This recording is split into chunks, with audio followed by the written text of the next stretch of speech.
ஆண்டவராகிய இயேசு கிறிஸ்துவின் நாமத்தினாலே உங்களை நான் வாழ்த்தி வரவேற்கிறேன்.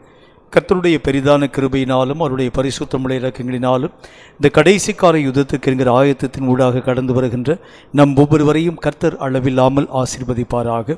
கடைசி கால யுத்தத்தின் நிலைகளை பற்றியதான அநேகம் விசேஷமான காரியங்களை நம்முடைய தியானத்தின் வடிவிலே நாம் பார்த்து கொண்டு வருகின்றோம். இந்த கடைசி கால யுத்தம் என்கிறது இது தனி வகைப்பட்ட ஒரு யுத்தத்தினுடைய காரணிகள் அல்ல. இது சாத்தானுடைய ஒட்டுமொத்த சேனைக்குரிய காரியங்களையும் அழிக்கக்கூடிய பரிபூர்ணமான நிலைகளான ஒரு யுத்தம். இந்த யுத்தத்திலே சரிவர நாம் இயங்க ஆரம்பித்தால் ஒழிய சாத்தானுடைய ஒட்டுமொத்த செய்கையினுடைய காரியங்களை அழித்து ஒழிக்க உங்களாலும் என்னாலும் ஆகிறது இல்லை.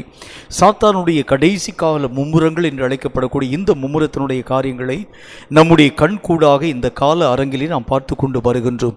எங்கு பார்த்தாலும் சாவினுடைய எண்ணிக்கை, எங்கு பார்த்தாலும் மரண ஓலங்கள், எங்கு பார்த்தாலும் பயங்கரங்கள், தேசத்தை அச்சுறுத்தக்கூடிய மகா பெரிய கொல்லக்கூடிய கொள்ளை நோய் கிருமிகள் என்று பல முனை தாக்குதல்களை கொடிய சாத்தான் உருவாக்கி தேச மக்களுடைய மனதிலே அவர்களை அறியாத ஒரு மரண பயத்தை உருவாக்கி கொண்டு வருகிறதை கண்கூடாக நாம் பார்த்து கொண்டு வருகின்றோம்.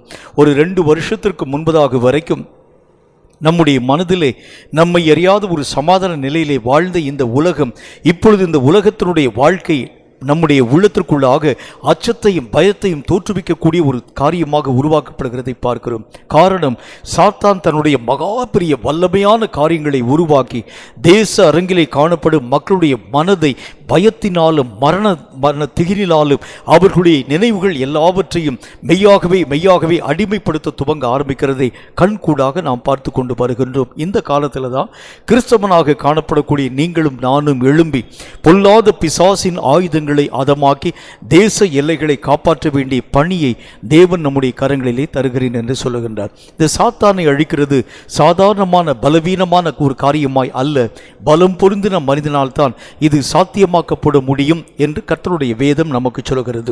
சாத்தானை அழித்து ஒழிக்கக்கூடிய வழிமுறைகள் என்ன, அவைகளை பற்றியே நம்முடைய தியானத்தில் பார்த்து கொண்டு வருகின்றோம்.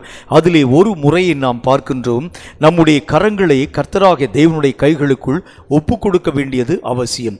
இப்படி நாம் ஒப்பு கொடுத்து தேவன் நம்முடைய கரங்களை பழக்குவிக்கும்படி அர்ப்பணிக்க ஆரம்பிக்கிறது உண்டானால் இந்த சாத்தானுடைய வல்லமையான காரியங்களை மடங்கடிக்க உங்களாலும் என்னாலும் ஆகும் என்று கர்த்தருடைய வேதம் நமக்கு சொல்கிறது. வசனம் சொல்லக்கூடிய வார்த்தைகளை வாசிக்க கேளுங்கள். சங்கீதங்களின் புஸ்தகம் 18வது அதிகாரம் 34வது வசனம் இந்த வார்த்தையை சொல்கிறது. சங்கீதம் 18:34 வாசிக்க கேளுங்கள். வெண்கல வில்லும் என் புயங்களால் வளையும்படி, என்னுடைய புயங்களினால் வளையும்படி என்னுடைய கைகளை யுத்தத்திற்கு பழக்குவிக்கிறார். யுத்தத்திற்கு அவரே பழக்குவிக்கிறார். கர்த்தருடைய வேதத்தில் பார்க்கிறோம், வெண்கல வில்லும் நம்முடைய பயத்தினால் வளையும்படியாக நம்முடைய கரங்களை ஆண்டவராகிய தேவன் யுத்தத்திற்கென்று பழக்குவிக்க துவங்க ஆரம்பிக்கின்றார். 2 வகையான காலங்களை நாம் பார்க்கின்றோம். ஒன்று, கர்த்தரே நமக்காக யுத்தம் செய்யக்கூடிய ஒரு காலம். இந்த காலத்தில் நாம் சும்மா இருக்க வேண்டும். கர்த்தரே நமக்காக யுத்தங்களை செய்து எல்லா தேசங்களையும் நம் வசமாய் மாற்றக்கூடிய ஒரு காலம். அந்த காலத்தில் நீங்களும் நானும் இயங்க வேண்டிய அவசியம் ஒன்றுமில்லை. தேவனாகிய கர்த்தர் செய்யக்கூடிய யுத்தங்களை ஒளிந்து நின்று அல்லது தூரத்தில் நின்று பார்த்தால் போதுமானதாக காணப்படக்கூடிய நிலை. ஆனால் தற்போதைய நிலை அந்த நிலைகளை காட்டிலும் வேறாக்கப்பட்ட ஒரு நிலை. இந்த காலத்தில் தேவனே நம்முடைய கரங்களை யுத்தத்திற்கென்று பழக்குவிக்கிறேன் என்ற ஒரு வார்த்தையின் மூலமாய் பேசுகின்றார். இந்த யுத்தத்திற்கென்று பழக்குவிக்கக்கூடிய இந்த கரங்கள் எத்தனை வலிமையான காரியங்களை சாதிக்க வேண்டும், என்ன விதமான பழக்கங்களை கர்த்தராகிய தேவன் நம்முடைய கரங்களுக்கு ஆண்டவராகிய தேவன் கற்பித்து தரப்போகின்றார். இந்த விஷயத்தை பற்றியதான ஆழ்ந்த நிலைகளை நாம் பார்த்து கொண்டு வருகின்றோம். வேதம் சொல்லக்கூடிய நல்ல ஒரு வார்த்தையை வாசிக்க கேளுங்கள். நீதிமொழிகளின் புஸ்தகம் 12வது அதிகாரம் 24வது வசனம் இந்த வார்த்தையை சொல்கிறது. நீதிமொழிகள் 12வது அதிகாரம் 24வது வசனத்தை கொஞ்சம் நிதானமா வாசிக்க கேளுங்க. ஜாக்கிரதை உள்ளவர்களுடைய கை ஆளுகை செய்யும், சோம்பேறியோ பகுதி கட்டுவான். கர்த்தருடைய வேதத்தில் என்ன போட்டிருக்கு? ஜாக்கிரதை உள்ளவனுடைய கை இந்த பூமியினுடைய நிலைகளை ஆளுகை செய்யும். கர்த்தராகிய தேவனுடைய சித்தம் என்ன? முதல் காரியம் நீங்க புரிஞ்சுக்கிறணும். நீங்களும் நானும் ஆளுகை செய்யும்படிக்காகவே மெய்யாகவே இந்த பூமியிலே உருவாக்கப்பட்டவர்கள். இந்த பூமியை கர்த்தராகிய தேவன் எதற்காக உருவாக்கினார்? ஆதாமை ஆண்டவராகிய தேவன் உருவாக்கி உலகத்தையும் அதனுடைய நிறைவையும் ஆண்டு அனுபவிக்க வேண்டும். உலகத்திலே காணப்படும் எல்லா விதமான நிலைகளை அனுபவிக்க வேண்டிய பொறுப்பை நான் உன்னுடைய கரங்களிலே தந்திருக்கின்றேன். எவைகளும் உன்னுடைய எல்லைகளை மீறாத அளவிற்காக, எவைகளும் உன்னுடைய சொல்லை கடவாதிருக்கக்கூடிய அளவிற்காக அவைகள் எல்லாவற்றையும் நான் உனக்கு உன்னுடைய கைகளுக்கு கீழ்ப்படுத்தினேன் என்று கர்த்தராகிய தேவன் சொன்னார். ஆனால் அந்த மனிதன் தன்னுடைய பாவ நிலையினாலே சாத்தானுடைய கரங்களிலே உலகத்தை ஒப்புக் கொடுக்க ஆரம்பித்ததினாலே உலகம் எல்லாம் அநேகம் விதமான குழப்பங்களினாலும் கலகங்களினாலும் நிரப்பப்பட துவங்கிற்று. எல்லா இடங்களிலும் நீங்கள் நோக்கி பார்க்க ஆரம்பிக்கிறது உண்டானால் தேவனுக்கு பயப்படக்கூடிய பயம் உலகம் அரங்கிலே எங்கிலும் காணப்படவில்லை. ஆளுகை செய்ய வேண்டிய நீங்களும் நானும் அடிமைகளாக மாற்றப்பட துவங்க ஆரம்பித்தோம். இயற்கைகளை பார்க்கும்போது பயம், சூழ்நிலைகளை பார்க்கும்போது பயம், விலங்குகளை பார்க்கும்போது பயம், சாத்தானை காணக்கூடிய நேரத்தில் பயம், ஆளுமை செய்யக்கூடிய அதிகாரங்களை பார்க்கக்கூடிய நேரங்களிலே பயம் என்று சொல்லி பல திறப்பட்ட பயமான காரியங்களின் ஊடாக நீங்களும் நானும் கட்டுண்டு போக துவங்க ஆரம்பித்தோம். ஆனால் கர்த்தர் இந்த வேத வாக்கியத்தின் மூலம் ஒரு காரியத்தை நமக்கு வலியுறுத்தி சொல்லுகின்றார். நீயும் நானும் ஆளுகை செய்யும்படி மெய்யாகவே உருவாக்கப்பட்டவர்கள். இந்த உலகமும் அதனுடைய நிறைவும் உன்னுடைய கைகளுக்கு உள்ளாக ஒப்புக் கொடுக்கப்பட்டாயிற்று.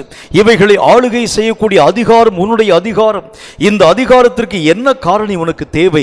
நீ ஜாக்கிரதை உள்ளவனாய் காணப்படுகிறது உண்டானால் இழந்து போன எல்லா உரிமையும் நீ உன்னுடைய வாழ்க்கையிலே பெற்றுக்கொள்ள முடியும். ஒரு காலத்தில் சாத்தான் தலையெடுக்க முடியாதவனாய் நம்முடைய கால்களின் கீழாக நசுக்கி போடப்பட்டவனாய் காணப்பட்டவன்.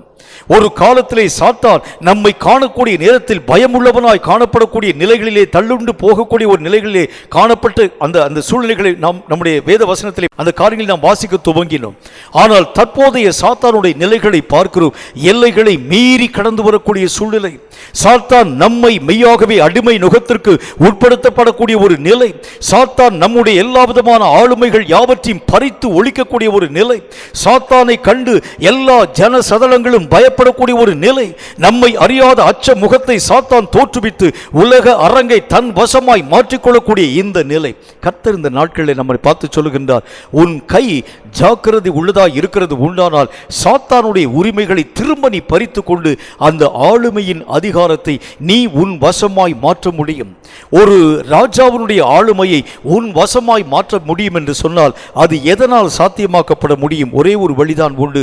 யுத்தத்தினால் தான் நீ அவனை மேற்கொண்டு அவனை உன் கால்களின் கீழாக நசுக்கி போட்டு அவன் ராஜ்யபாரத்தை உன் வசமாய் பிடுங்கிக் கொள்ள முடியும். இந்த யுத்த சேனை உருவாக்கப்பட வேண்டும் என்று சொன்னால் ஜாக்கிரதை உள்ள கை உனக்கும் எனக்கும் தேவைப்படுகிறது. இந்த ஜாக்கிரதை உள்ள கை நம்முடைய வாழ்க்கையில் இருக்கிறது உண்டானால் இது சகல விதமான காரியங்களையும் ஆளுமை செய்யும் திறமை வாய்ந்ததாய், எல்லா காரியங்களையும் அடக்கி ஆளுவும் சத்துவம் பெற்றதாய், எல்லா உரிமைகளை திரும்ப பெறக்கூடிய வலிமை பெற்றதாய் உருவாக்கப்படுகிறது என்று கர்த்தருடைய வேத புத்தகத்தில் பார்க்கிறோம். இந்த ஜாக்கிரதை உள்ள கை என்றால் என்ன? நம்முடைய கைகளிலே என்ன விதமான ஜாக்கிரதையான நிலைகள் காணப்படுகிறது உண்டானால் இழந்து போன உரிமைகளை திரும்ப நாம் நம்முடைய வாழ்க்கையிலே பெற்றுக்கொள்ள முடியும்.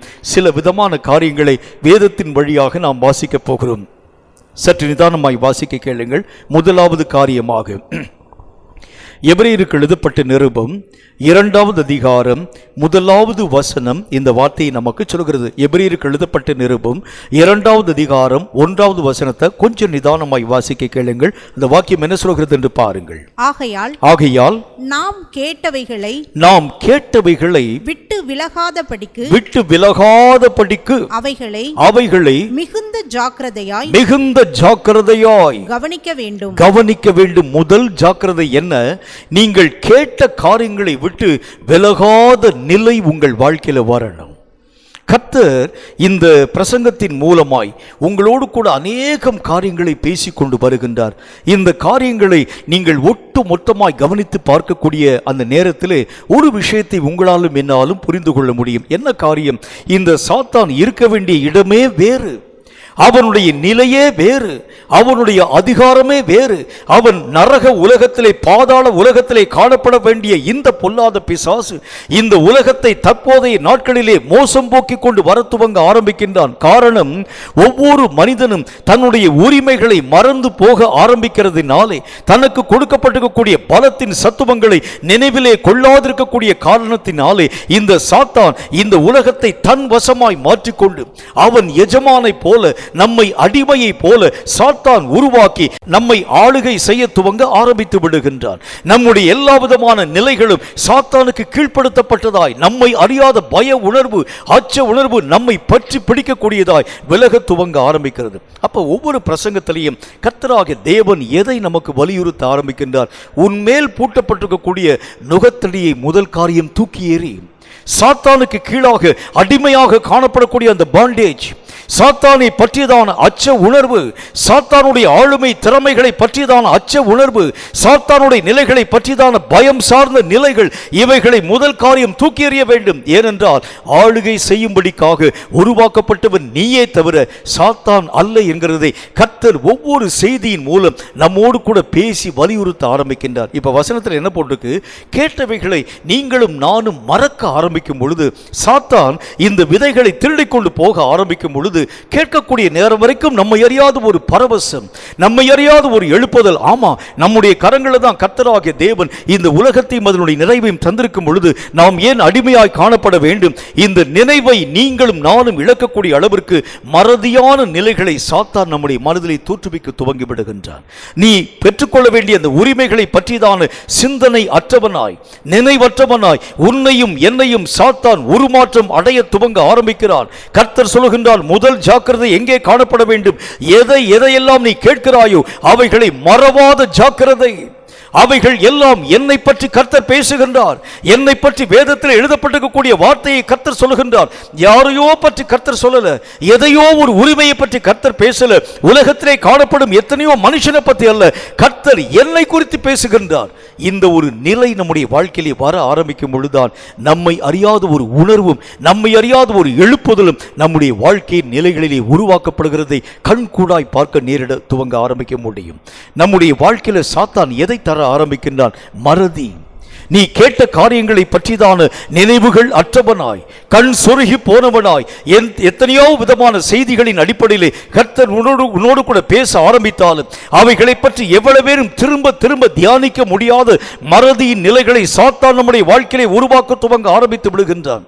இந்த பூமிக்கு ஒரு பேர் உண்டு. பூமிக்கு பேர் மறதியின் பூமின்னு சொல்லுவாங்க.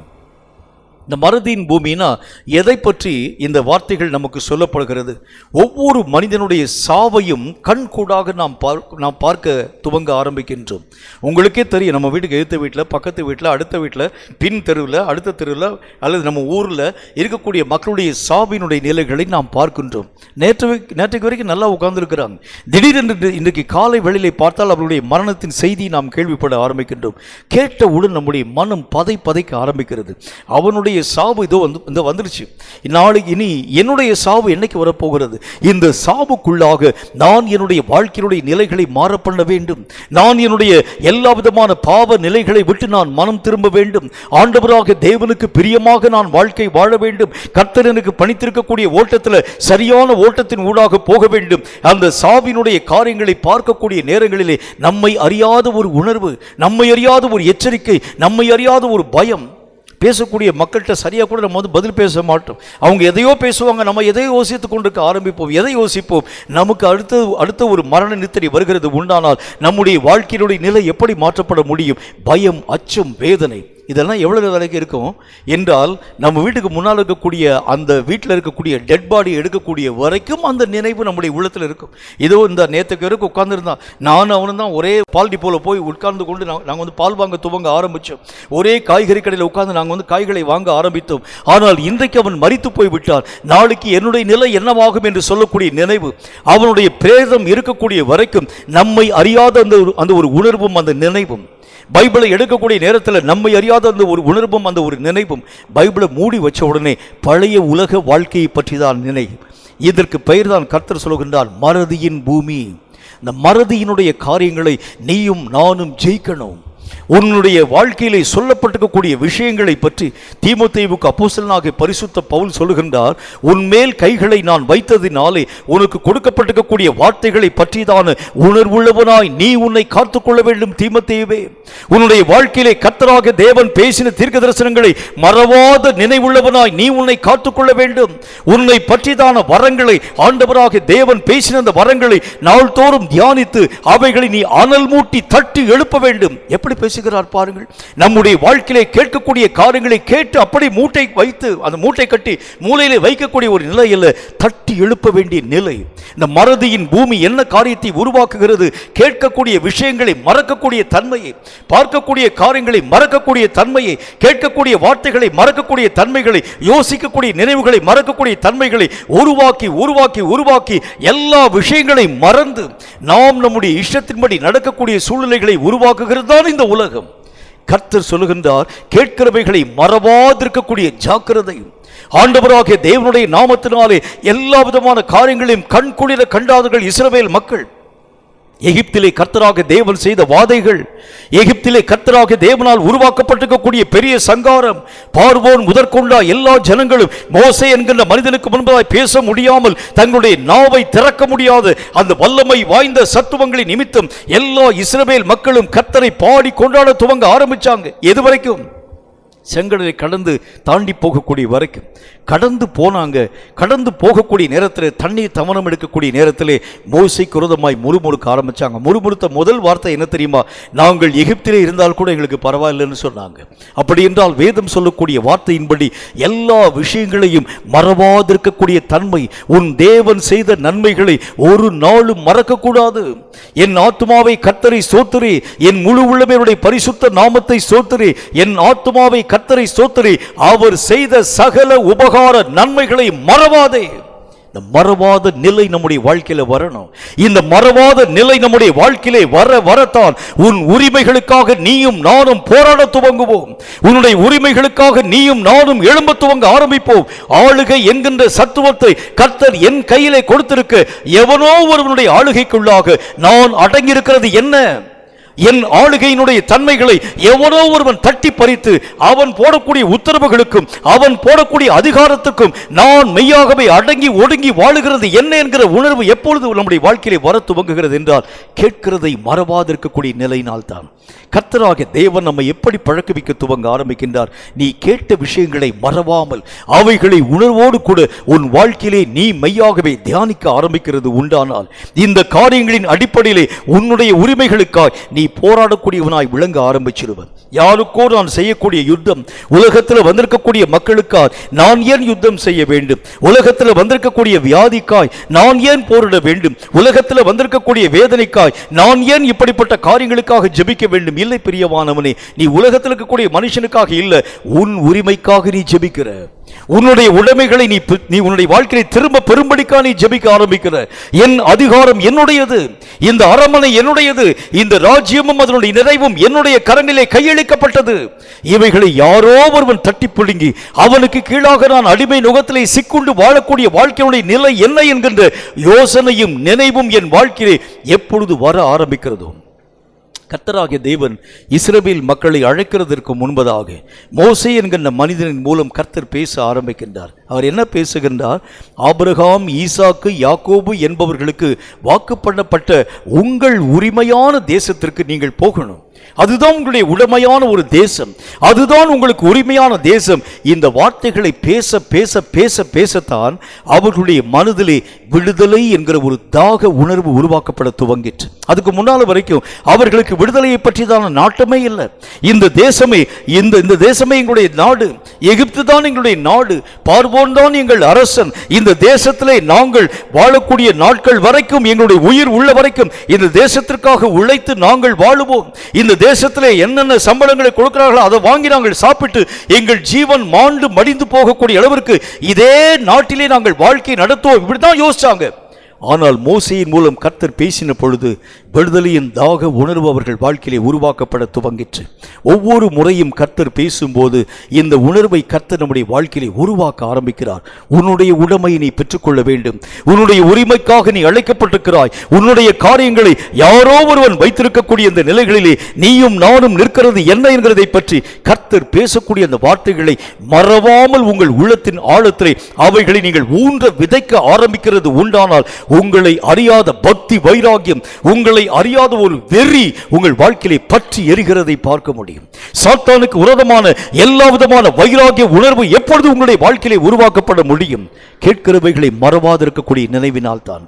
கேட்கும் கர்த்தருடைய பிள்ளையே, நம்முடைய வாழ்க்கையிலும் கூட எந்த விஷயத்திலே ஜாக்கிரதை கர்த்தராக தேவன் உருவாக்குகின்றார். கேட்ட ஒவ்வொரு சத்திய எழுத்துக்களையும் ஒரு நாளும் மறவாமல் அவைகளை உன் உள்ளத்தின் ஆழத்திலே பூட்டி வைத்துக்கொண்டு அவைகளையே நீ தியானித்துக் கொண்டிருக்க வேண்டியது அவசியம் என்று கர்த்தருடைய வேதம் நமக்கு சொல்கிறது.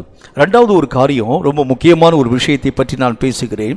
உபாகம புஸ்தகத்தில் 4வது அதிகாரம் 10வது வசனம் இந்த வார்த்தையை நமக்கு சொல்கிறது. உபாகம புஸ்தகம் 4வது அதிகாரம் 10வது வசனம் இந்த வார்த்தையை சொல்கிறது. கொஞ்சம் நிதானமாய் வாசிக்க கேளுங்கள்.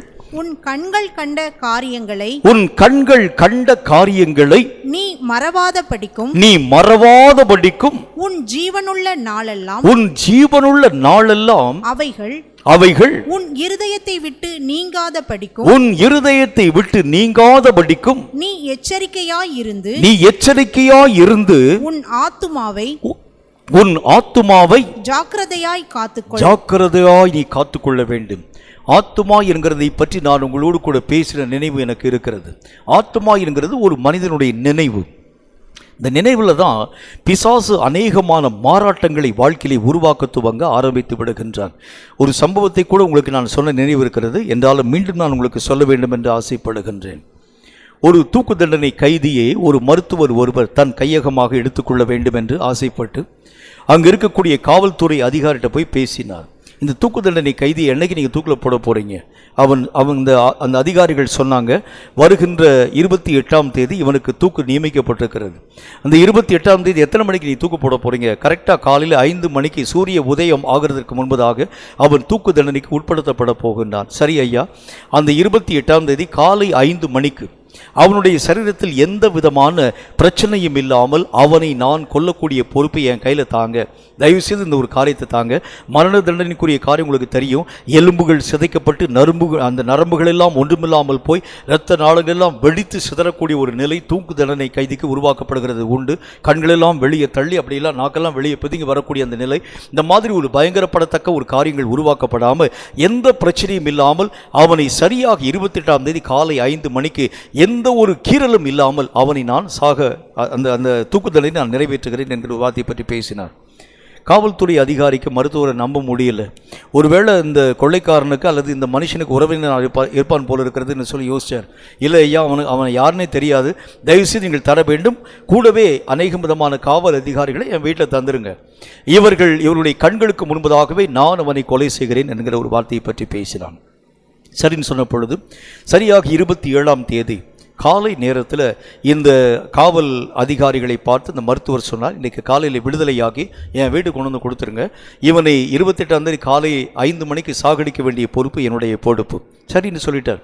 சரின்னு சொல்லி ஒரு 7-8 காவல் அதிகாரியும் வீட்டுக்கு அனுப்பிட்டாங்க. இந்த சிறை கைதியை கொண்டு போனாங்க. வேற ஒன்றுமே செய்யலை. இந்த காவல்துறை அதிகாரிகளுடைய கண்களுக்கு முன்பதாக சிறை கைதியை படுக்க வைத்தார். அவருடைய கழுத்து இங்கும் அங்கும் திருப்பப்பட முடியாத ஒரு நிலை, கைகள் கால்கள் கட்டப்பட்ட ஒரு நிலை, பெட்டோடு கூட அப்படி நல்லா அப்படி டைட்டாக கட்டிட்டாங்க. அவனுடைய கை மாத்திரம் அப்படி வந்து தொங்கி கொண்டிருக்கிறது, வலகை மாத்திரம் அப்படி லேசாக தொங்கி கொண்டிருக்கிறது. அதில் பிளேடை வைத்து ஒரு சின்ன ஒரே ஒரு கீரல் ஒன்றை மருத்துவர் போட்டார். அவ்வளோதான். கீரல் போட்டு அவனுடைய கையிலேயே, அதாவது ஒரே ஒரு பிளாஸ்டிக் டியூபை கட்டி அந்த டியூபின் வழியாக தண்ணீர் சொட்டக்கூடிய சத்தம், ஒரு பெரிய ஒரு பக்கெட்டை வச்சு தண்ணீர் அதை சொட்டக்கூடிய சத்தம். அந்த கைதியை பார்த்து அந்த மருத்துவர் சொன்னார், இப்போ உன்னுடைய முக்கியமான நரம்புகளிலே ஒன்றை நான் கட் பண்ணிட்டேன். இந்த நரம்பு கட் பண்ணப்பட்டதுனால சரியாக நாளை காலை 5 மணிக்கு உன்னுடைய சரீரத்தில் இருக்கக்கூடிய ரத்தம் எல்லாம் சொட்டு சொட்டாக கீழே விடக்கூடிய சத்தத்தை தான் இப்படி கேட்டுட்டு இருக்கிறேன். இந்த ரத்தத்தினுடைய அந்த துளிகள் எல்லாம் மெய்யாகவே நிற்கக்கூடிய நேரத்தில் உன் ஜீவன் போய்விடும் என்கிற ஒரு வார்த்தையை பற்றி பேசிட்டார். வேற ஒன்றுமே சொல்லலை. எல்லா விதமான அதிகாரிகள் நின்று பார்த்துட்டு இருக்கிறாங்க. அந்த கைதிக்கு பயம். கொஞ்சம் கொஞ்சமாக ஐயோ இப்போ வந்து எத்தனை மணி ஆயிடுச்சு, அவனுக்கு முன்னாலே வந்து அந்த கிளாக்கை வேற கட்டி வச்சிருக்கிறாங்க. 12 மணி ஆயிடுச்சு, 1 மணி ஆயிடுச்சு, 2 மணி ஆயிடுச்சு, இரவு ஆயிடுச்சு, இரவு 8 மணி, 10 மணி, 11 மணி, 12 மணி, தூக்கமே வரல. அவனை அறியாத ஒரு பயம். அதிகாலை 4 மணி, அதாவது 59வது நிமிஷத்தில் அந்த கைதி இறந்து போயிருந்தார். அதற்கு காரணம் என்ன? அந்த மருத்துவரை கண்டு அந்த காவல்துறை அதிகாரிகள் ஆச்சரியப்பட்டாங்க. எந்த பிரச்சனையும் இல்லாமல் எப்படி அவனை சாக வச்சிங்க? அவனுடைய மனதிலே பயம் என்கின்ற ஒரு காரணியை விதைத்ததுதான் காரணம். இந்த பயத்தினால் சரியாக 5 மணிக்கு சாக வேண்டிய அவன் 4 மணி 59வது நிமிஷத்திலே மரணித்து போனான் என்கிற ஒரு வார்த்தையை பற்றி பேசினான். நம்முடைய ஆத்துமாவை சிதைக்கக்கூடிய சாத்தானுடைய முக்கியமான பணி என்ன? ஒரு மனிதனுடைய ஆத்தும பலம் தான் எதையும் சாதிக்கக்கூடிய வல்லமை உள்ளவனாய் அவனை அது உருவாக்க துவங்க ஆரம்பித்து விடுகிறது.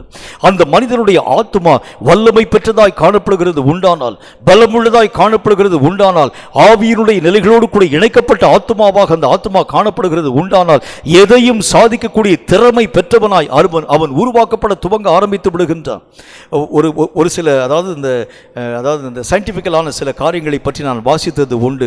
அதில் அவங்க வந்து என்ன சொல்றாங்க, ஒரு மனுஷனுடைய ஆத்தும பலம் என்று அழைக்கப்படக்கூடிய சிந்தனையிலே காணப்படக்கூடிய பலம் எதையும் சாதிக்கக்கூடிய வல்லமை பெற்றது. அவங்க வந்து அதில் வந்து என்ன ஒரு காரியத்தை சொல்றாங்க, காற்றிலே அந்த மனிதனால் நடக்க முடியும்னு சொல்றாங்க, கடல்ல அந்த மனிதனால் நடக்க முடியும்னு சொல்றாங்க, அந்த மனிதன் ஆகாயத்திலே எந்த இறகினுடைய உதவியும் இல்லாமல் பறக்க முடியும், ஆத்துமாவை ஒருமனப்படுத்தினால்னு சொல்றாங்க. அத்தனை பலம் வாய்ந்தது இந்த ஆத்துமா. இந்த ஆத்துமாவை சாத்தான் சிதைக்கும்படியான காரியங்களை உருவாக்கி கொண்டு வருகின்றான். அவனுடைய முக்கியமான வேலை என்ன? இந்த ஆத்துமாவிலே அநேக விதமான கலக்கங்களை உருவாக்குகிறது உண்டானால், உன்னாலும் என்னாலும் எந்த ஒரு காரியத்தையும் ஒருமனமாய் செய்து முடிக்க முடிகிறது இல்லை. இது சாத்தானுக்கு நன்றாகவே தெரியக்கூடியதா இருக்கிறதுனாலே உன் ஆத்துமாவிலே உன்னை அறியாத பய உணர்வை தோற்றுவிக்க ஆரம்பிக்கிறார். வந்திருக்கக்கூடிய இத்தனை விதமான பெரிய ஆயுதங்களை தாக்க நீ சாதாரண மனிதன் எம்மாத்திரம்? உலகமே கைகளை பிசைந்து கொண்டு இருக்கிறது. அமெரிக்க ஐக்கிய நாடுகளை பார்க்கிறோம். மீண்டும் அந்த கொரோனாவினுடைய அலையினுடைய தாக்குதலின் விகிதத்தை காணக்கூடிய அமெரிக்க ஜனங்கள் பயம் கொள்ள ஆரம்பிக்கிறாங்க.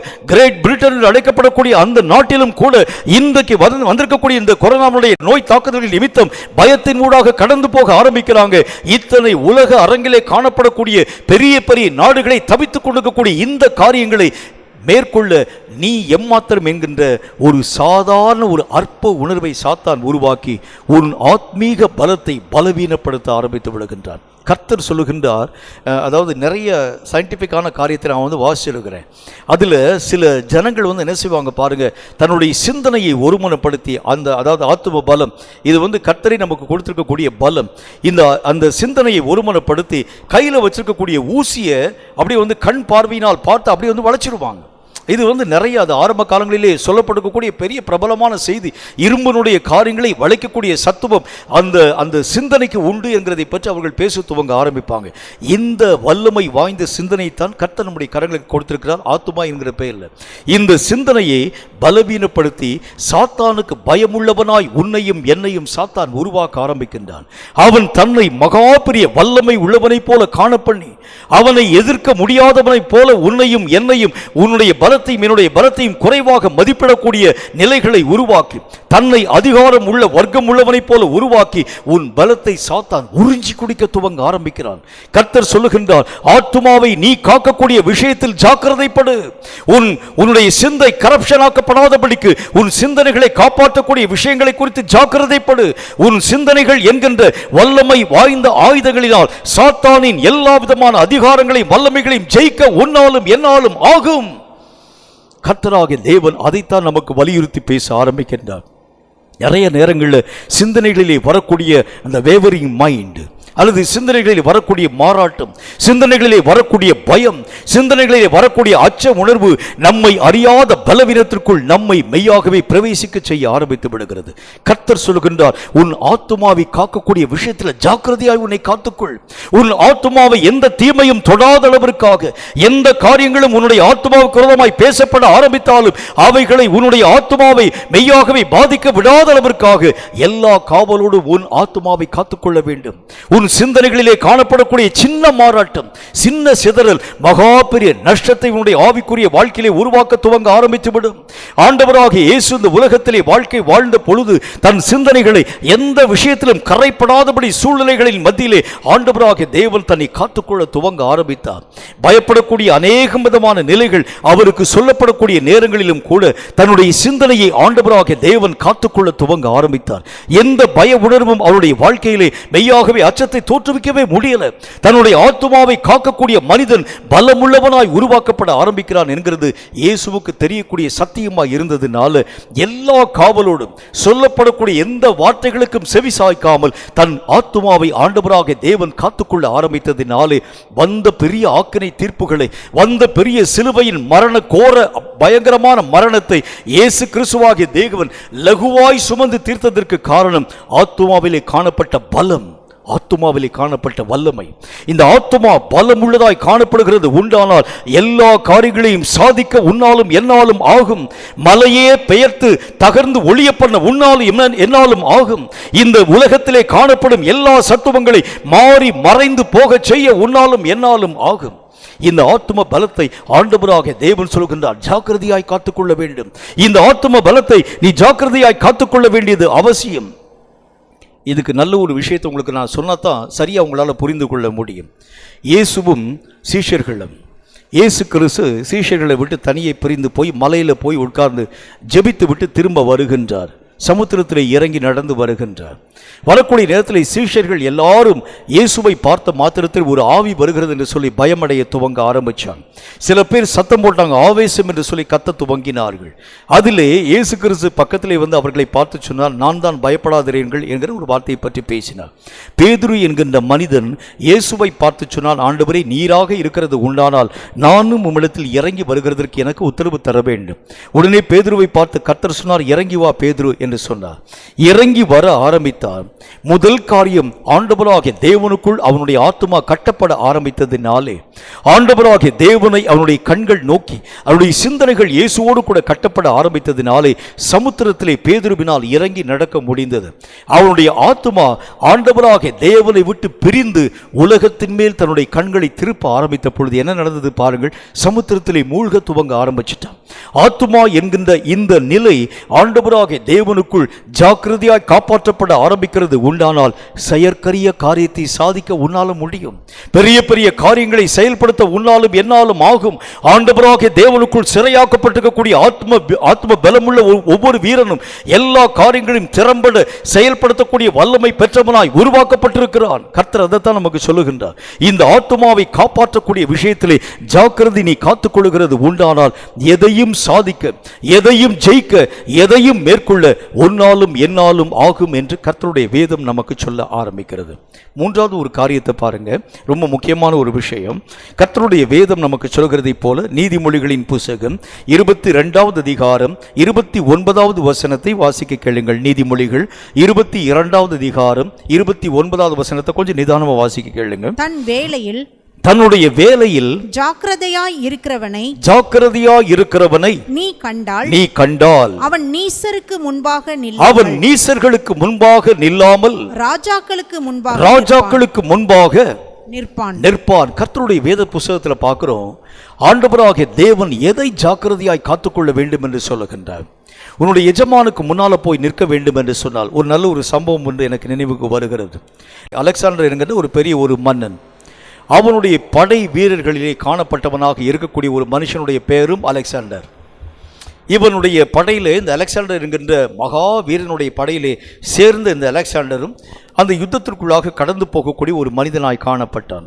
ஒரு முறை யுத்தத்திற்குள்ளாக ஒரு பெரிய ஒரு நாட்டை பிடிக்கும்படிக்காக போறாங்க. அந்த எதிரி நாடு மகா பெரிய வல்லமை பொருந்தின ஒரு நாடு. அவனுடைய சத்துவங்கள் பெரிய சத்துவங்கள், பலத்த சத்துவங்கள். ஒரு நாள் சண்டைக்கு போனாங்க. ஒரு நாள் சண்டைக்கு போகக்கூடிய அந்த நேரத்தில் எதிரி படைகள் அலெக்சாண்டருடைய படையை மேற்கொள்ளக்கூடிய அளவிற்கு நிறைய வீரர்களை அழித்து போட ஆரம்பிச்சிட்டாங்க. 2வது நாள் யுத்தத்திற்காக அலெக்சாண்டருடைய படைகள் புறப்பட போகிறது. அதற்கு முன்பதாக மகா அலெக்சாண்டர் இந்த படை வீரர்களுக்கு முன்பதாக கடந்து போனார். கடந்து போகக்கூடிய அவன் சொன்னான், நீங்கள் இனி ஒரே ஒரு காரியத்தை செயல்படுத்த வேண்டியது அவசியம். நீங்க இந்த யுத்தத்தில் ஜெயிச்சாதான் உங்களுடைய குடும்பத்தை சென்று பார்க்கக்கூடிய பொறுப்பை உங்க கையில தரப்போகிறேன். நீங்க இல்லை என்று சொன்னால், ஒருவேளை இந்த யுத்தத்தில் தோற்று போகிறது உண்டானால், ஒன்று எதிரி படையினால் நீங்கள் மெய்யாகவே சிரச்சேதமாக்கப்படுவீர்கள். ஒருவேளை சிரச்சேதமாக்கப்படாது இருக்கிறது உண்டானால், என்னால் நீங்கள் மெய்யாகவே கொலை செய்யப்படுவீர்கள். மூன்றாவது காரியம் என்ன?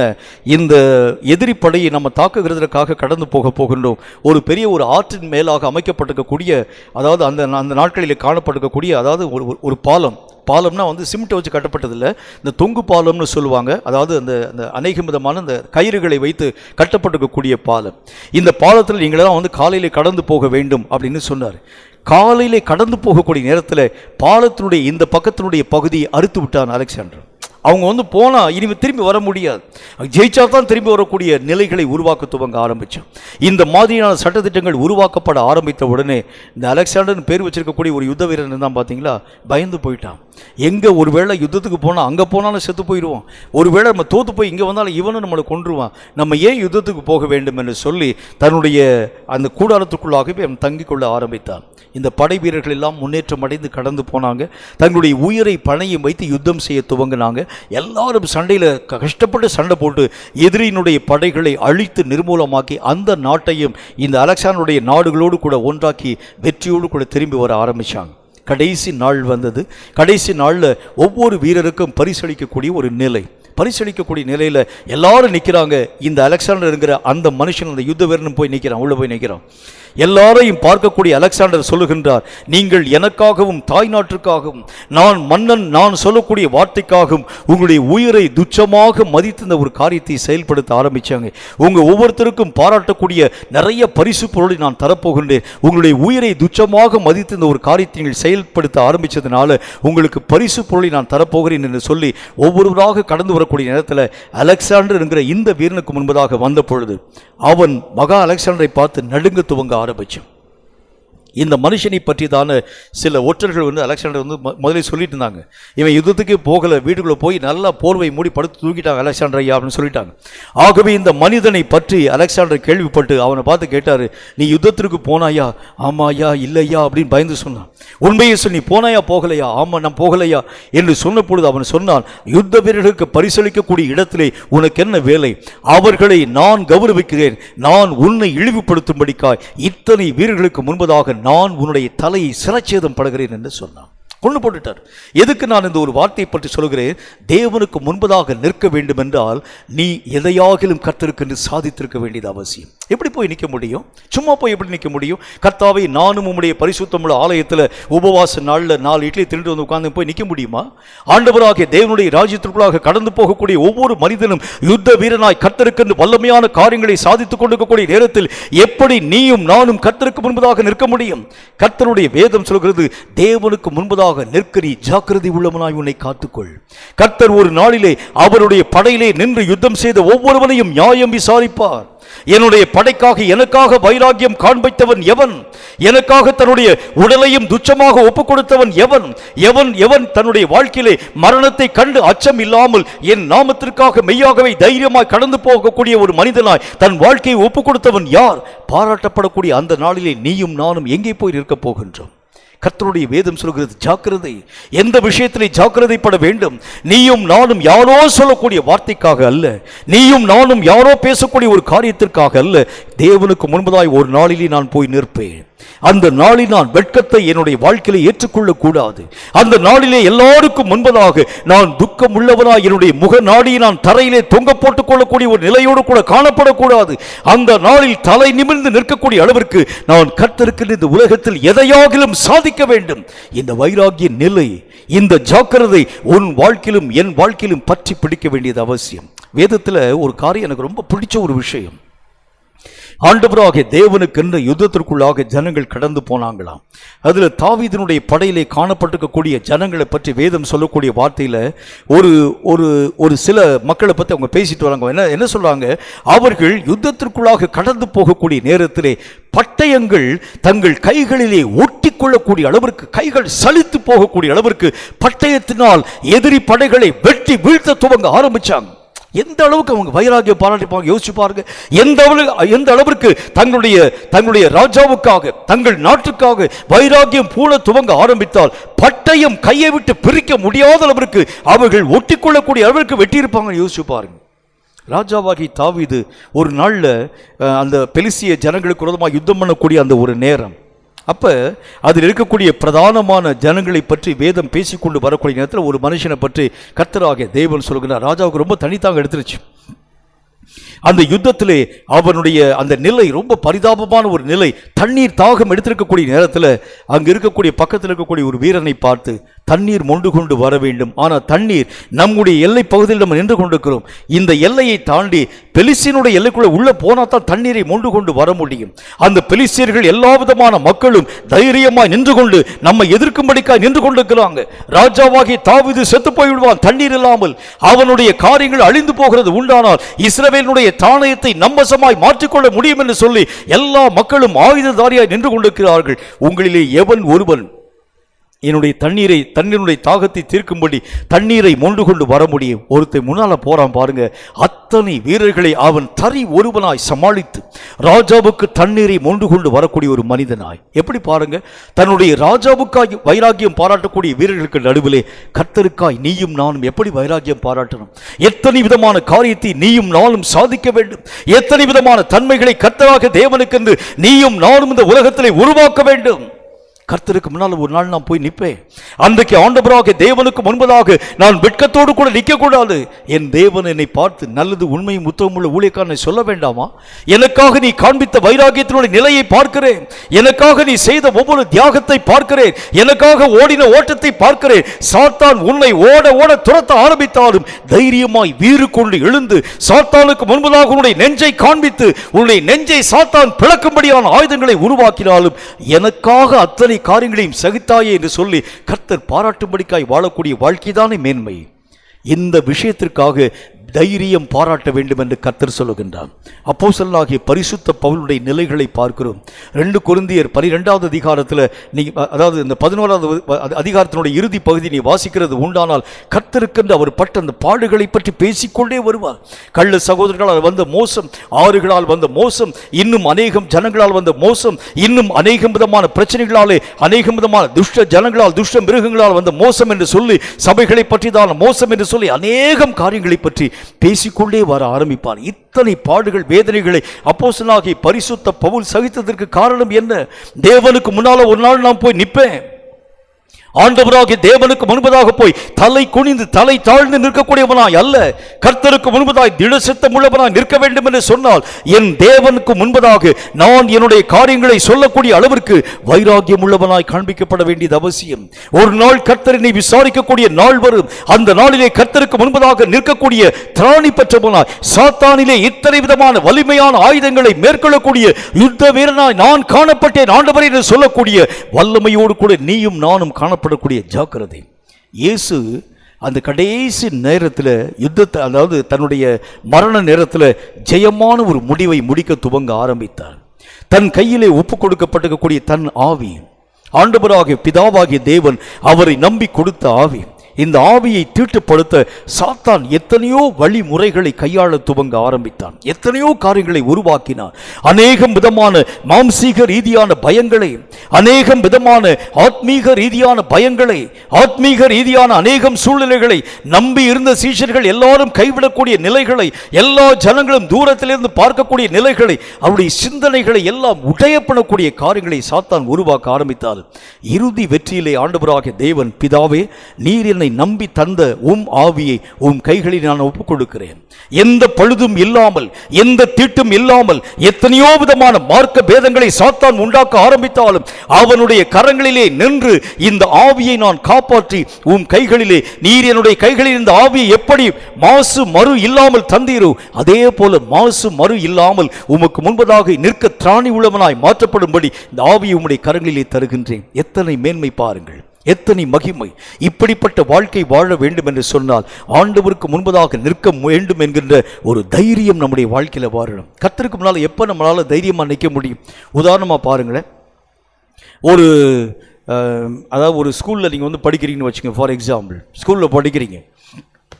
அன்றைக்கு உங்களுக்கு இருக்கக்கூடிய வகுப்பு ஆசிரியர், அதாவது சயின்ஸ்லேயோ மேத்ஸ்லேயோ உங்களுக்கு சில அதாவது போர்ஷனை கொடுத்து படிச்சுட்டு வரணும், கொஸ்டின் நாளைக்கு நான் கேட்பேன், அல்லது வந்து மேத்ஸில் சில சம்ஸை வந்து போட்டு கொடுத்துட்டு நாளைக்கு இதுக்குரிய ஆன்சரை நீங்கள் வந்து எழுதிட்டு வரணும்னு சொல்லிட்டார்.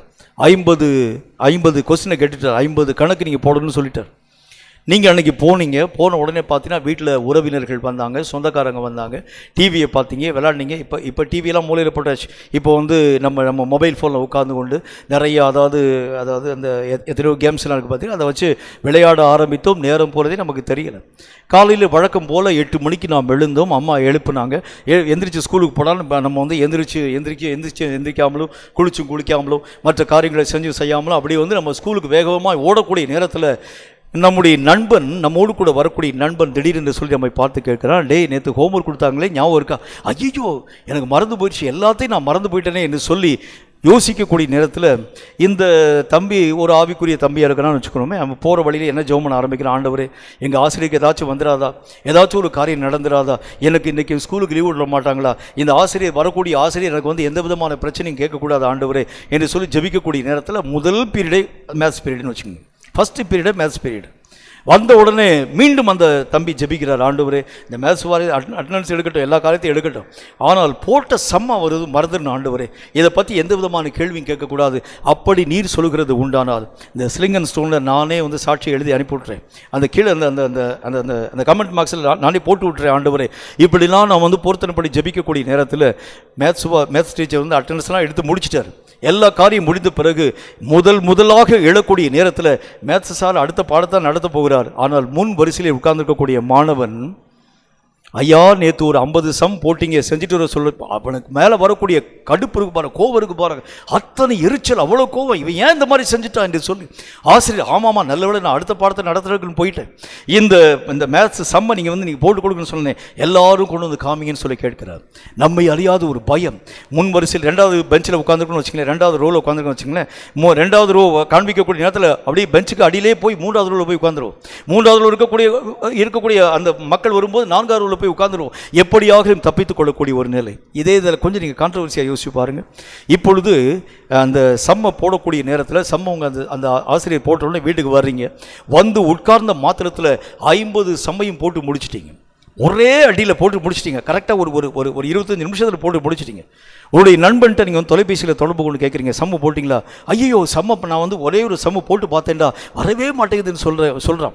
2-3 நண்பர்கிட்ட விசாரிக்கிறீங்க, 2-3 நண்பர்களும் அந்த சம்மை பற்றி அவங்க வந்து அந்த ஒரு காரியத்தை பற்றியே செய்யலை அப்படின்னு சொல்லக்கூடிய நேரத்தில் உங்களை அறியாத ஒரு பரவசம். முதல் நேரத்தில் போய் ஆசிரியர்கிட்ட போய் என்னுடைய சம்மை நான் போய் காண்பிக்க வேண்டும். அன்றைக்கு பார்த்து பாருங்கள், இரவெல்லாம் நமக்கு தூக்கமே வராது.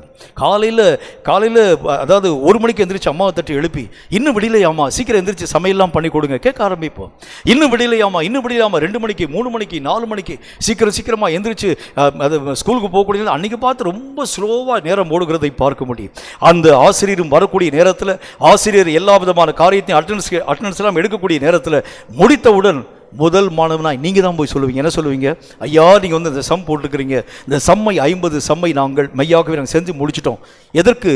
நான் ஆயத்தமாக இருக்கிறது உண்டானால், ஆசிரியனுக்கு முன்பதாக நிற்க ஆயத்தமாக இருக்கிறது உண்டானால் பயம் எனக்கு இல்லை, அச்சம் எனக்கு இல்லை, தைரியம் எனக்கு என்னுடைய வாழ்க்கையிலே வர துவங்க ஆரம்பிச்சிடும். கர்த்தரினுடைய கையில் கொடுத்திருக்கக்கூடிய பொறுப்பு என்னுடைய வாழ்க்கையிலே நிறைவாக்கப்பட்டு முடித்திருக்கப்பட்டிருக்கிறது உண்டானால் நான் ஆண்டவராகிய தேவனுடைய வருகையை பற்றி நான் ஏன் பயம் கொள்ள வேண்டும்? கர்த்தாவே நீர் சீக்கிரமாய் வரும் என்று சொல்லி நான் ஜெபிக்க மாட்டேனா? ஆண்டவரே எதற்காக நீர் இன்னும் தாமதம் பண்ணுகிறீர்? சீக்கிரமாய் இந்த உலகத்தை நியாயம் விசாரிக்க வாரும். என்னுடைய கைகளிலே கொடுக்கப்பட்டிருக்கக்கூடிய பொறுப்புகள் எல்லாவற்றையும் நான் செஞ்சு முடிச்சிட்டேன். அப்போஸ்தலனாகிய பரிசுத்த பவுல் சொல்கின்றார், இந்த உலகத்திலே இருக்க வேண்டும் என்கிற ஆசை எனக்கு இருக்கிறது, இன்னும் ஊழியம் பார்க்கணும் என்றாலும் தேகத்தை விட்டு நான் பிரிந்து கர்த்தரோடு கூட இருக்க வேண்டும் என்கிற விருப்பமும் எனக்குள் இருக்கிறது. எப்படி சொல்றாரு பாருங்க, அங்க போனாலும் நான் வாழ்க்கை வாழ முடியும், இங்க இருந்தாலும் இன்னும் நான் ஊழியத்தை செய்ய முடியும். எந்த விதமான காரியங்களிலும் கர்த்தருக்கு முன்பதாக நிற்கக்கூடிய திராணி உள்ளவனாய் நீயும் நானும் மாற்றப்படக்கூடிய ஜாக்கிரதை. கர்த்தருடைய ஆவியானவர் இதற்குத்தான் உன்னையும் என்னையும் பழக்கவிக்க துவங்க ஆரம்பிக்கின்றார். நம்முடைய வாழ்க்கையிலே எந்த நேரத்தில் கர்த்தராகிய தேவன் வருகிறேன் என்று சொன்னாலும் இதோ நான் ஆயத்தமாய் இருக்கிறேன். ஒருவேளை நள்ளிரவிலே கர்த்தர் வருகிறது உண்டானால், அதிகாலை விடிகாலிலே கர்த்தர் வருகிறது உண்டானால், அல்லது ஆண்டவராகிய தேவன் மத்தியான உறக்க நேரத்திலே வருகிறது உண்டானால் இதோ நான் ஆயத்தமாக இருக்கிறேன் என்று சொல்லக்கூடிய ஜாக்கிரதை. உனக்குள்ளும் எனக்குள்ளும் காணப்பட வேண்டும். இதை ஆண்டவராகிய தேவன் நம்முடைய வாழ்க்கையிலே வலியுறுத்தி சொல்ல துவங்க ஆரம்பிக்கிறார். அப்படின்னா கர்த்தராகிய தேவன் வரக்கூடிய நேரத்தில் எதிர்கொண்டு அழைக்கக்கூடியவன் யாராய் இருக்க முடியும்? தேவன் தந்த எல்லா பொறுப்பையும் சரிவர எவன் நிறைவாக்கி முடித்திருக்கிறானோ, சரிவர எந்த விதமான காரியங்களிலும் பழுது இல்லாமல் அப்பழுக்கு இல்லாத ஒரு வாழ்க்கை வாழ ஆரம்பிக்கிறானோ, தைரியமுள்ளவனாய் தன்னை அவன் காத்துக்கொள்ள துவங்க ஆரம்பிக்கிறான். கேட்கும் கர்த்தருடைய பிள்ளையே, நம்முடைய வாழ்க்கையிலும் கர்த்தரை சந்திக்கும் ஒரு நாள் உண்டு. அந்த நாளுக்கு முன்பதாக நீயும் நானும் ஆயத்தம் கொள்ள வேண்டும் என்று ஆண்டவராகிய தேவன் நம்முடைய வாழ்க்கையிலே திட்டமும் தீர்க்கமாய் பேச துவங்க ஆரம்பிக்கின்றார். ஏதோ வந்தேன், ஏதோ ஓடினேன், ஏதோ காரியங்களை செய்தேன், ஏதோ ஒரு ஊழியத்தை பார்த்தேன், ஏதோ 4 பிரசங்கம் பண்ணினேன், ஏதோ ஒரு காரியத்தின் ஊடாக நான் கடந்து போனேன். இது ஒரு கிறிஸ்தவ வாழ்க்கை அல்ல. தேவனுடைய திட்டத்தின் படியே நடந்து தேவனுடைய சித்தத்தை இந்த உலகத்திலே நிறைவாக்கி கர்த்தராகிய தேவனுடைய வருகைக்கென்று காத்திருந்து ஆண்டவராகிய தேவன் வரும்பொழுது என் கையிலே ஒப்புக் கொடுக்கப்பட்டிருக்கக்கூடிய எல்லா விதமான பொறுப்பையும் நான் சரியாய் நிறைவாக்கினேன் என்று சொல்லக்கூடிய ஜாக்கிரதை உள்ளவனை பார்த்துத்தான் கர்த்தர் சொல்லுவார், நல்லது உண்மையும் உத்தமும் உள்ள ஊழியக்காரனை என்று சொல்லி.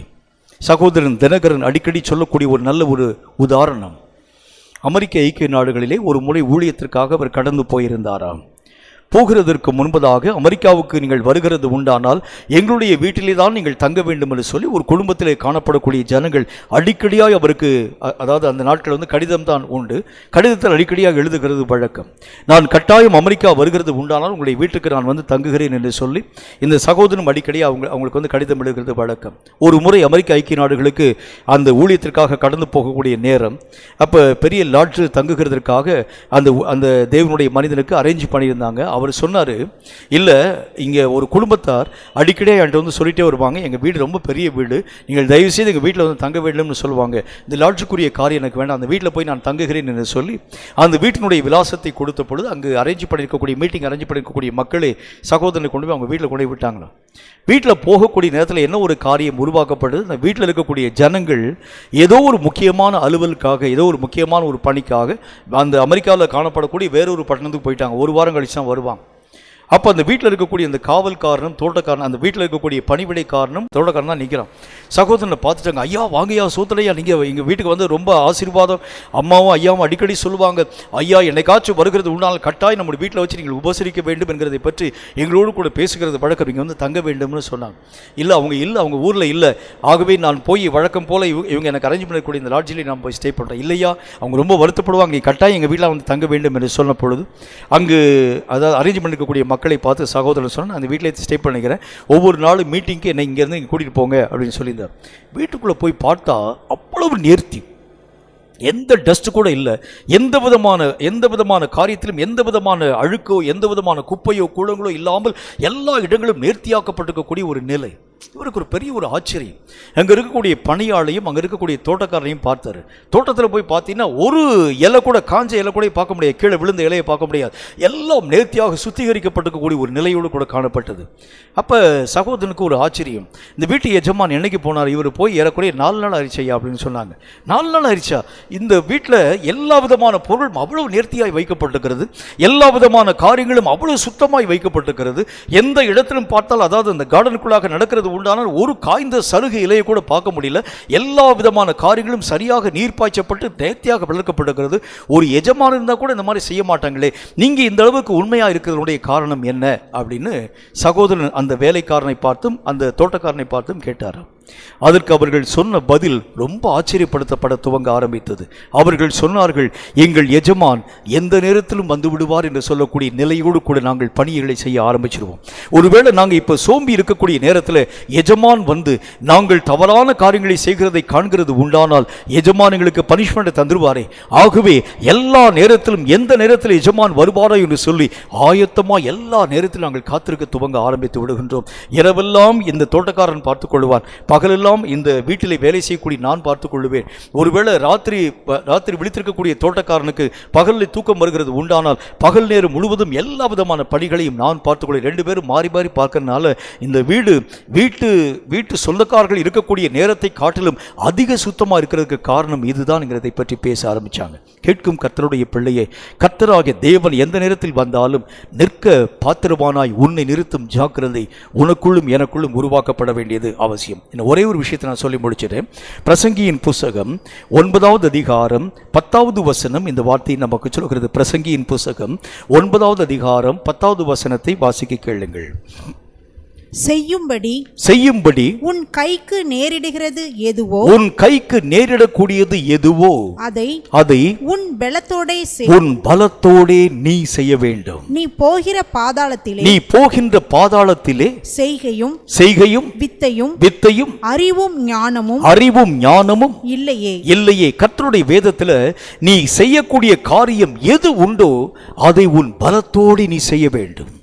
கர்த்தராகிய தேவனுக்குத்தானே செய்கிறேன் என்று சொல்லி அசட்டையாக நீ செய்யக்கூடாது. கர்த்தராகிய தேவனுடைய காரியம் தானே, யாருக்கோ செய்யக்கூடிய ஒரு உதவி தானே. நான் அடிக்கடி என்னுடைய ஐக்கியத்திலே உருவாக்கப்பட்டிருக்கக்கூடிய ஒரு சம்பவத்தை நான் சொல்லுகிறது வழக்கம். ஆண்டவராகிய தேவனுக்கு கொடுக்கக்கூடிய காணிக்கை, இந்த காணிக்கை ஆரம்ப நாட்களில் காணிக்கை பட்டியெல்லாம் வைக்கிறது கிடையாது. கொஞ்ச நாளைக்கு பிறகு அநேக விதமான நண்பர்கள் சேர்ந்து சொன்னாங்க, காணிக்கைகளை கொடுக்கறதுனால மக்களுக்கு ஆசீர்வாதம் வரும், நீங்கள் ஏன் காணிக்கையை நீங்கள் நிறுத்த வேண்டும், காணிக்கையை நீங்கள் வாங்குங்கன்னு சொல்லி ஒரு பெரிய ஒரு பெட்டியை வைக்க சொன்னாங்க. சரின்னு சொல்லிட்டு எனக்கு அதில் உடன்பாடு இல்லை என்றாலும் பரவாயில்லன்னு சொல்லி காணிக்கை பெட்டியை வைக்கும்படிக்காக நான் ஆசைப்பட்டேன். அதுக்குரிய காரியங்களை நாங்கள் செயல்படுத்த ஆரம்பித்தோம். அடுத்த வாரத்திலிருந்து நமக்கு காணிக்கை நம்ம போடக்கூடிய நிலை என்கிறதை பற்றி ஐக்கியத்தில் வந்திருக்கக்கூடிய மக்களோடு கூட பேச ஆரம்பித்தோம். சரின்னு சொல்லி காணிக்கை பெட்டியில் காணிக்கை போட ஆரம்பித்தாங்க. காணிக்கை பாடல் பாடப்பட்டது, காணிக்கைகளை போட ஆரம்பித்தாங்க. அதில் ஒரு முறை காணிக்கைகளை போடக்கூடிய நேரத்தில் காணிக்கைகள் இணக்கூடிய சகோதரன் திடீரென்று சொல்லி அந்த ஐக்கியத்தை விட்டு நான் இன்னும் வீட்டுக்கு போகலை. போகிறதுக்கு முன்னால் அந்த சகோதரன் திடீர்னு சொல்லி என்னை பார்த்து, அண்ணே இந்த காணிக்கை பெட்டியில் இங்கே பாருங்க அப்படின்னு சொன்னார்.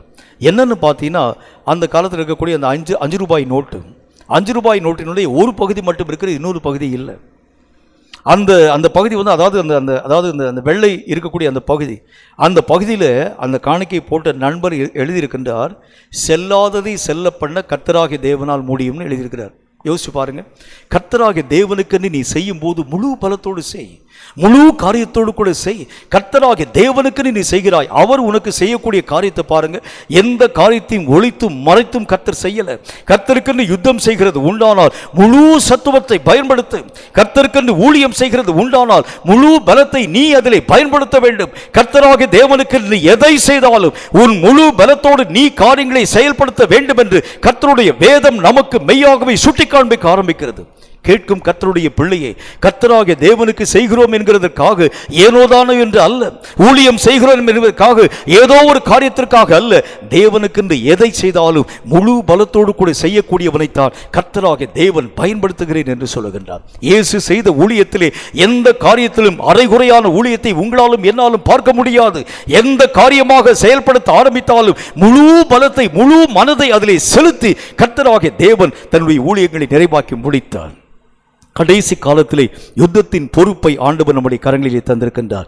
இந்த பொறுப்பிலும் கூட முழு பலத்தை சார்ந்து நீங்களும் நானும் செயல்படுத்த ஆரம்பித்தால் மட்டும்தான் இந்த கடைசி கால யுத்தத்திலே நீங்களும் நானும் வெற்றி அடைய உங்களாலும் என்னாலும் ஆகும்.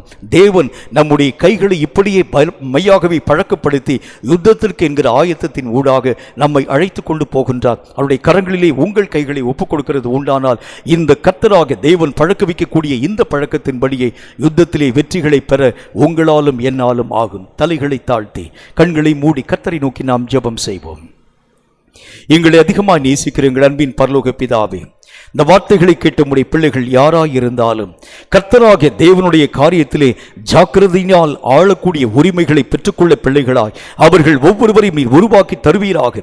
எந்தெந்த விஷயங்களிலே ஜாக்கிரதை நிலைகளை ஆண்டவராகிய தேவன் எங்களுக்குள் உருவாக்குகிறீர், ஒவ்வொரு விஷயத்தையும் பற்றி கர்த்தர் பேசினீர். கர்த்தராகிய தேவனுடைய வார்த்தைகளின் படியே கேட்ட காரியங்களை விட்டு விலகாதிருக்கக்கூடிய ஜாக்கிரதை, எங்கள் ஆத்மாவை காப்பாற்றக்கூடிய விஷயத்திலே ஜாக்கிரதை, கர்த்தராகிய தேவனுக்கு முன்பதாக நிற்கக்கூடிய விஷயத்திலே ஜாக்கிரதை என்கின்ற ஒவ்வொரு விஷயத்தையும் தேவரீர் நீர் எங்களுக்கு பழக்கப்படுத்த துவங்குகிறீர் என்று கர்த்தருடைய வேதத்தின் வழியாக கற்றுக்கொள்ளுமே. மட்டுமல்லாமல் கர்த்தாவை இறுதியாக செய்யக்கூடிய எதுவாய் இருந்தாலும் எங்கள் முழு பலத்தோடு நாங்கள் செய்கிறதுதான் தேவனாகிய கர்த்தருக்கு உகந்த பலி என்கிறதை பற்றி கர்த்தர் சொன்னீரே. ஏனோதானோ என்கின்ற நிலை அல்ல கர்த்தாவை. சாத்தானை நாங்கள் அடிக்கிறது உண்டானால் கர்த்தாவை உமக்கு ஸ்தோத்திரம், அரைகுறையான அடியோடு கூட அல்ல, மரண அடியை அடிக்கக்கூடிய அளவிற்காக சாத்தானுடைய தன்மைகளை ஒட்டு மொத்தமாய் வீழ்த்தக்கூடிய கர்த்தாவை வல்லமை பெற்ற மக்களாய் எழும்பத்தக்கதான கர்த்தாவை உமக்கு ஸ்தோத்திரம் பலம் பெற்ற ஒரு மக்களாய் விளங்க எங்கள் ஒவ்வொருவரையும் கர்த்தாவை பக்குவப்படுத்த வேண்டும் என்று நான் ஜெபிக்கிறேன். இந்த வார்த்தைகளை கேட்டபடி பிள்ளைகள் யாராயிருந்தாலும் அவர்கள் மேல் இந்த அபிஷேகத்தின் வல்லமை மகிமையாய் ஊற்றப்படுவதாக. கர்த்தருடைய கரங்களிலே தன்னுடைய கைகளை ஒப்புக் கொடுத்து பெரிய காரியங்களை சாதித்து சாத்தானின் எல்லா அதிகாரத்தின் வல்லமைகளை மேற்கொள்ள இவர்கள் ஒவ்வொருவரையும் திராணி பெற்ற மக்களாய் உருவாக்கி ஆசீர்வதிக்க வேண்டும் என்று இயேசு கிறிஸ்துவின் நாமத்தினால் வேண்டிக் கொள்கிறோம் எங்கள் பரிசுத்தமுள்ள நல்ல பிதாவே. ஆமீன், ஆமீன். இந்த வார்த்தைகளை கேட்ட உங்கள் ஒவ்வொருவரையும் கர்த்தர் அளவில்லாமல் ஆசீர்வதிப்பாராக. இந்த வார்த்தைகளின் படியே தேவனுடைய கரங்களிலே உங்கள் கைகளை ஒப்புக்கொடுங்கள். கர்த்தராகிய தேவன் உங்களை பழக்கவிக்கக்கூடிய காரியங்களிலே நீங்கள் பழக்கவிக்கப்பட்டு சரியான பயிற்சிகளின் ஊடாக கடந்து போகிறது உண்டானால் இறுதி கால யுத்தத்திலே நீங்கள் தான் வெற்றி பெறுவீர்கள். சாத்தான் ஒரு நாளிலும் நிமிர்ந்து நிற்க முடியாமல் தோற்று ஓடி போவான். ஆண்டவராகிய தேவன் இதோ சீக்கிரம் வருகிறார். மாரநாதா.